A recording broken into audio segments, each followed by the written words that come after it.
जलन। ममता बहुत ही सीधी और प्यारी लड़की थी। वहीं सुनील एक सरल और आगे बढ़ने की सोच रखने वाला लड़का। सुनील, बेटा सुनील कहाँ है? अरे जरा एक गिलास पानी तो दे दो। हाँ माँ, अभी आया। क्या माँ, पानी तेरे सर के पास ही तो रखा है। क्या हो गया है, तबीयत खराब है क्या? अरे नहीं नहीं, वो उठने का मन ही नहीं कर रहा था तो देखा ही नहीं। वैसे क्या कर रहा है?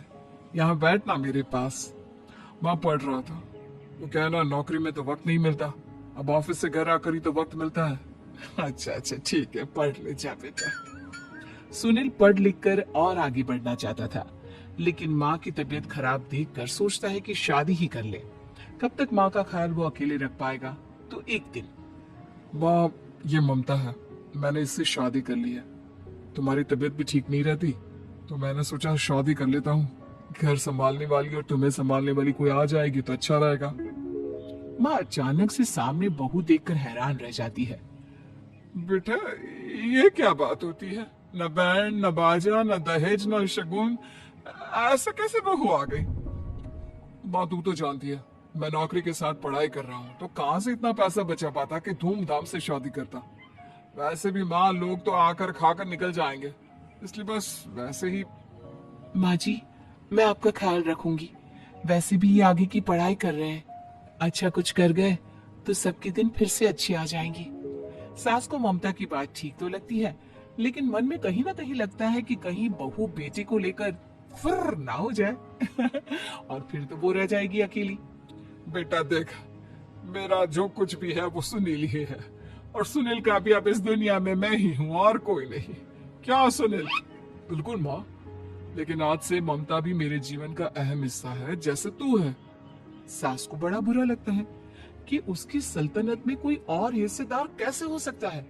कैसे कोई और उसके 30 साल के बेटे की जिंदगी में अचानक से आकर बराबर का हिस्सेदार बन सकता है। देख बहू, मैं भले थोड़ा बीमार रहती हूँ, लेकिन इसका मतलब ये नहीं कि घर की चीजों में मेरा कंट्रोल खत्म हो गया है। मैं आज भी इस घर की रानी हूँ, समझी?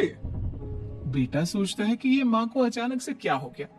कल तक जो माँ कहती थी कि जिंदगी का कोई भरोसा नहीं, वो अचानक से जंग के मैदान की झांसी की रानी कैसे बन गई। माँ क्या हो गया है? सब ठीक है ना? अचानक कैसी बात कर रही हो? ममता का आज पहला दिन है, स्वागत करो उसका। आसपास के आंटियों को बुलाओ, नई दुल्हन की मुंह दिखाए करवाओ। खैर, सास सास होने का फर्ज निभाती है और बाद में एक सहेली के साथ बाहर निकल जाती है। क्यों री बताया नहीं कि बेटे का ब्याह कर रही हो? वैसे तो सारा दिन हम ही में घुसी रहती हो। अरे मुझे भी तो अभी पता चला, यूं अचानक सर पर लेकर आ गया। कहता है बहू है माँ तुम्हारी। अब इसको भी इतना ही मैं प्यार करता हूँ जितना तुझे करता हूँ। लो जी, ये क्या बात हो गई? क्यों इतना प्यार करता है? अरे माँ का प्यार तो ज्यादा होता है। अब उसको तो कोई दूसरा पति मिल सकता है, लेकिन तुम ही बताओ, क्या माँ की ममता किसी और की हो सकती है? ना जी ना, बेटे को समझाओ ये बात। अरे क्या समझाऊं, मुझे तो खुद ही समझ में नहीं आ रहा कि क्या हो रहा है। जो बेटा कल तक माँ माँ करता था, अचानक से बीवी बीवी का राग आलाप रहा है। देखा, उसकी बीवी ना सुंदर और जवान है। सुंदरता के आगे तो एक से एक नहीं टिके।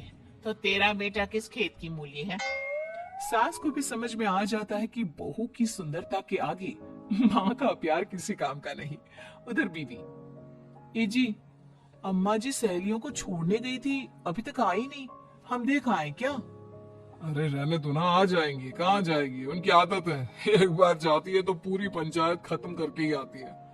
अच्छा ही है, खाना वाना खा कर गई होगी।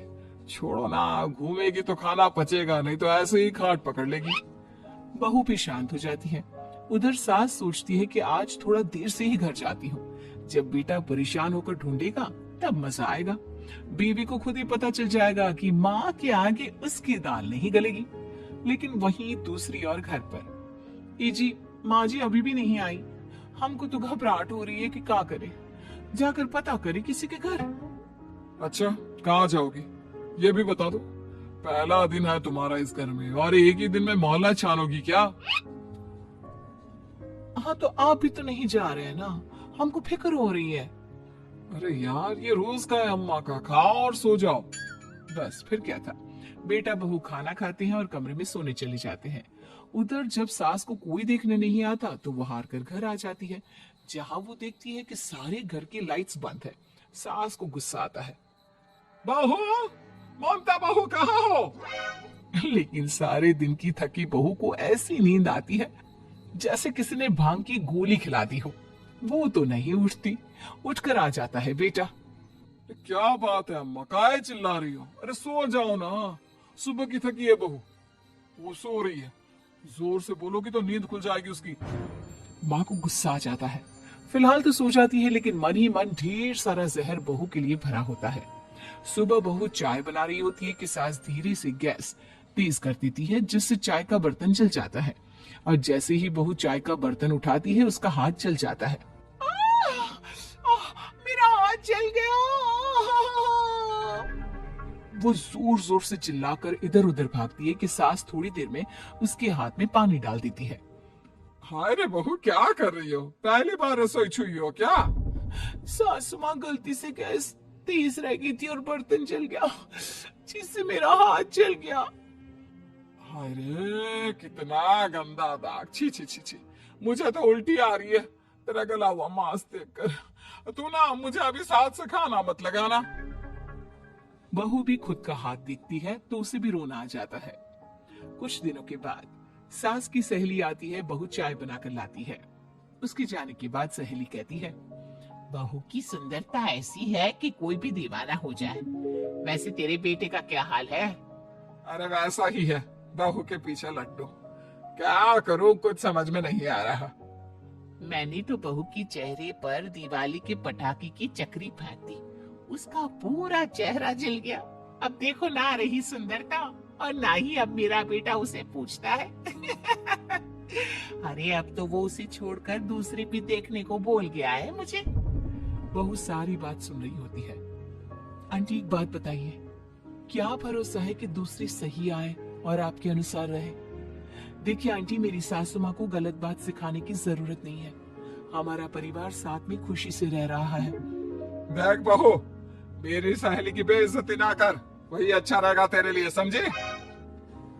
बहू नहीं मानती है। वो बार बार उनकी सहेली को घर से निकल जाने को कहती है। तभी सास की सहेली पास के चूल्हे से लकड़ी लाकर बहू के चेहरे पर लगा देती है। बहू जोर जोर से रोने लगती है। अरे ये क्या कर दिया? मैंने कहा किया, ये तो तूने किया। तू ही नहीं चाहती थी कि बहू बेटे के साथ रहे, भला मैं क्यों करूंगी? मैं तो चली, निपटो अब। बहू रो रही होती है, दर्द से चिल्ला रही होती है, लेकिन सास उसे डॉक्टर के पास नहीं ले जाती। तभी पति आता है। क्या हो गया ममता? ये दाग कैसे लगा? कैसे जली? ममता कुछ नहीं कहती, बस दर्द से करा रही होती है। पति माँ की तरफ देखता है। हो ना हो माँ, ये पक्का आपका काम है। आप ही ममता से जला करती थी ना। देखना माँ, अब पुलिस आएगी, केस बनेगा, लेकिन पहले मैं ममता को अस्पताल लेकर जा रहा हूँ। सभी अस्पताल जाते हैं, जहाँ डॉक्टर ममता की सास से कहते हैं, आपने तो नहीं जलाया ना बहू को? अब ममता की सास के तो पसीने छूट रहे होते हैं। वो घबरा कर कहती है, ना ना डॉक्टर साहब, कैसी बात करते हैं? हम क्या जलाएंगे अपनी बहू को? डॉक्टर ममता के पति से पूछते हैं, देखिए, क्योंकि ये ससुराल में जली है तो मामला पुलिस का बनता है, तो आप पहले पुलिस को बुलाइए, तभी इलाज पूरा होगा। सास डर जाती है कि अब तो बच्ची जिंदगी जेल में ही रहना होगा। रहने दीजिए ना, पुलिस को क्यों बुलाना? सारी हंसी खत्म हो जाएगी जब पुलिस के डंडे पड़ेंगे। बहू को जलाना भले ही बहुत आसान हो, लेकिन उसके बाद सारी जिंदगी जेल की हवा खाना। सास डर जाती है। पुलिस आती है। पास लेटी दर्द से करा रही ममता स्टेटमेंट देती है। तो क्या हुआ था? कैसे जली आप? ममता पास खड़ी सास को देखती है। बेटे बताओ, कैसे जल गई तुम? ओए, का किरण वाली शाहरुख, चुप, बिल्कुल चुप। सास चुप। सभी इंतजार करते हैं कि ममता क्या बोलेगी। जी मैं खाना बना रही थी, लकड़ी उड़कर मेरे ऊपर गिर गई और मैं जल गई। सास बहू की बात सुनकर रोने लगती है। देखा माँ, कितनी समझदार है ममता। ये चाहती तो, हाँ बेटा, ये चाहती तो मैं आज जेल में होती। मुझे माफ कर दे। मैं आगे से अभी कभी ऐसा नहीं करूंगी। बहू के साथ मिलकर रहूंगी। मुझे माफ कर दे।